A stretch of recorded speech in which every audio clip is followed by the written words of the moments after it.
મહત્વનું અપડેટ ઝાલાવાડમાં ભાજપની પ્રચંડ જીત થઈ છે। ઝાલાવાડની આ તહસીલ કે જ્યાં ભાજપને પ્રચંડ જીત, તમામ 24 બેઠક ભાજપે કબજે કરી છે। તો ભાજપનો ભગવો લહેરાયો છે। પાટડી નગરપાલિકામાં પ્રચંડ ભગવો લહેરાયો છે।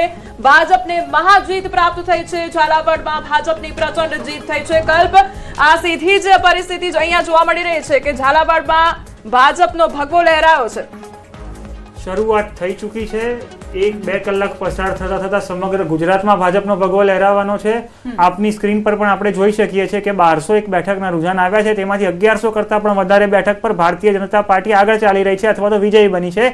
ત્યારે આ ચૂંટણીનું પરિણામ હવે સ્પષ્ટ થઈ ચૂક્યું છે કે જનતાને કોંગ્રેસના ઠાલા વચનો અને નકારાત્મક રાજનીતિમાં નહીં, પણ ભારતીય જનતા પાર્ટીની વિકાસ અને શાંતિની રાજનીતિ જ પસંદ છે અને એમાં જ જનતાને વિશ્વાસ છે। કલ્પ, એક સવાલ કે આટલો આત્મવિશ્વાસ છે, તમામ કામગીરી તમે લોકોએ સારી રીતે કરી છે, તો આખરે કેમ બિનહરીફ કરવાની ફરજ પડી?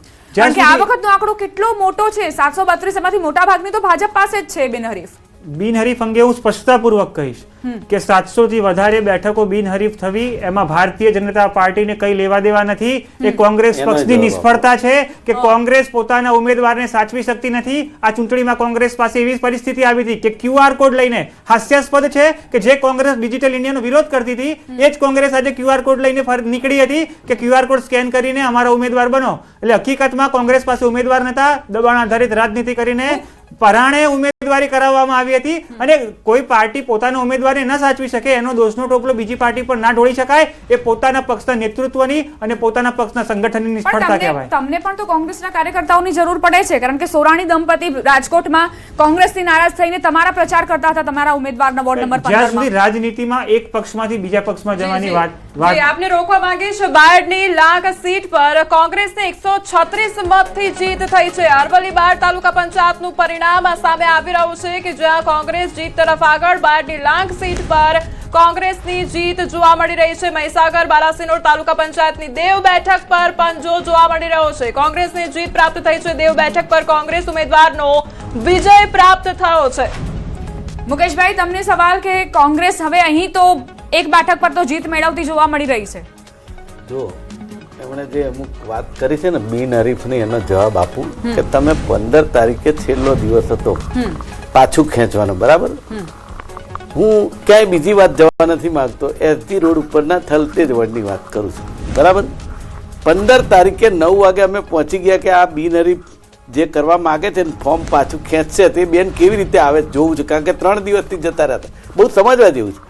પછી સાહેબ બરાબર 10:15 પોલીસની ગાડી આવીને પોલીસ ચારે બાજુ ગોઠવાઈ ગઈ, પછી બીજી ગાડી આવી। રોકવા માંગીશ મહત્વનું અપડેટ। રાજકોટના જંગલેશ્વરમાં ડિમોલેશનની મતદાન પર અસર જોવા મળી રહી છે। તો વોર્ડ નંબર 16માં કોંગ્રેસની પેનલ જોવા મળી રહી છે। વોર્ડ નંબર 16ની આ પરિસ્થિતિ કે જ્યાં કોંગ્રેસ ઉમેદવારો હાર્યા છે તે પ્રકારની પરિસ્થિતિ। રાજકોટના જંગલેશ્વરમાં ડિમોલેશનની મતદાન પર અસર જોવા મળી રહી છે, ત્યારે વોર્ડ નંબર 16માં કોંગ્રેસની પેનલ જોવા મળી રહી છે અને કોંગ્રેસને જીત પ્રાપ્ત થઈ છે। ગત વર્ષે વોર્ડ 16માં કોંગ્રેસ ઉમેદવારો હાર્યા હતા અને આ વર્ષે કોંગ્રેસને જીત પ્રાપ્ત થઈ છે। પંજો લહેરાયો છે અને પંજો આગળ જોવા મળી રહ્યો છે। મુકેશભાઈ, જીત તરફ આગળ વધી રહ્યા છે। હું મારી વાતને કન્ટિન્યુ કરું। એ પોલીસની જીપ પછી બીજી એક જીપ આવી, એની અંદર ભારતીય જનતા પાર્ટીના બધા કડક નેતાઓ ઉતર્યા અને ત્રીજી જીપમાં એ બેન પોતે આવ્યા અને આજુબાજુ ભાજપના આગેવાનો। પોલીસ ક્યાંય લેડી પોલીસ નહીં। પછી અમારા ઉમેદવારે જઈને પૂછ્યું કે બેન કેમ પાછું ખેંચી લીધું? મારે વાત નથી કરવી કે ઠાકોર બેન હતા એટલે એમને ડિસ્ટર્બ ના કરે। સાહેબ, ભારતીય જનતા પાર્ટીના આગેવાનો એને કોન્ડન કરીને લઈ ગયા, પોલીસે એને સપોર્ટ કર્યો।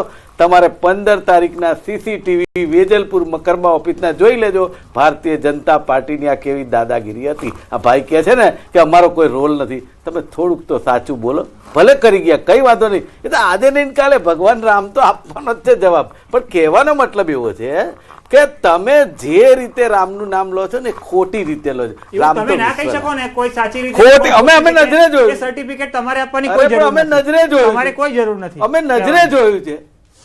જી આપને રોકવા માંગીશ અત્યારે મહત્વનું અપડેટ મળી રહ્યું છે વોર્ડ નંબર 7 અને 8 ની વાત કરી લઈએ કચ્છ ભુજ પાલિકાના વોર્ડ 8 માં ભાજપની પેનલ જોવા મળી રહી છે ત્યારે વોર્ડ નંબર 7 8 માં ભાજપની પેનલ જોવા મળી રહી છે ત્યારે સ્થાનિક ચૂંટણીમાં જોવા મળ્યો છે ભારે ઉલટફેર સ્થાનિક ચૂંટણીમાં જોવા મળી રહ્યો છે સ્થાનિક ચૂંટણીમાં એસપી ની એન્ટ્રી થઈ છે હવે સ્થાનિક સ્વરાજની ચૂંટણીમાં એસપી ની પણ એન્ટ્રી થઈ છે ખેડાની કઠલાલ પાલિકાના વોર્ડ 4 માં સપાની પેનલ આગળ જોવા મળી રહી છે વોર્ડ નંબર 4 માં સમાજવાદી પાર્ટીની પેનલ બની છે આખી પેનલ સમાજવાદી પાર્ટીની બની હોવાના સમાચાર સ્થાનિક ચૂંટણીમાં મોટો ઉલટફેર જોવા મળી રહ્યો છે અત્યાર સુધી ચર્ચાઓ હતી કે ત્રીજો પક્ષ એટલે આમ આદમી પાર્ટી પરંતુ નહીં સમાજવાદી પાર્ટીની પણ એન્ટ્રી થઈ છે નવસારીની ગણદેવી તાલુકા પંચાયતની બેઠકનું પરિણામ પણ જાહેર થઈ ગયું છે તેના સમાચાર તમને આપી દઈએ ઉંડાઈ બેઠક પર ભાજપનો પરાજય થયો છે અને ઉંડાચ બેઠક પર અપક્ષ ઉમેદવારની જીત થઈ હોવાના સમાચાર પ્રાપ્ત થઈ રહ્યા છે